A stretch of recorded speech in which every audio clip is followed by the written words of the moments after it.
तो भाई अपन ने अभी बारिश हो रही है, ठीक है, देख लो पूरा गिला हो रखा है। तो अभी अपन ने खाद डाल दिया, ये वाला यहाँ से उठा के खाली कर दिया। ये पेड़ है, हम लोग की वीडियो में मैंने दिखाया था, अभी ये बड़े हो रखे हैं अभी तक। तो ये खाद था, यहाँ पे 2 बेड ये थे और 1 बेड ये था, उसको अपन ने वहाँ शिफ्ट कर दिया, ठीक है। वो अराउंड 30 कुंटल के आसपास बैठेगा। और ये अभी अपना थोड़ा सा खाद बचा, ये 2-3 कुंटल के आसपास। बाकी ये वहाँ तक था, वो वहाँ और यहाँ से यहाँ तक था। वो बैच सोल्ड आउट हो चुका है और नया बैच स्टॉक हो गया, उसमें अपन ने गोबर भर दिया वहाँ पे। अब इसको फोड़ेंगे धीरे धीरे। अभी आज बारिश थी तो फसल की कटाई वगैरह नहीं हो पाई। तो that's it as you can C.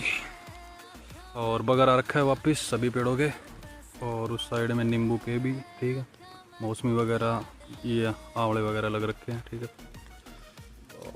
That's it, see you in the next video, bye bye.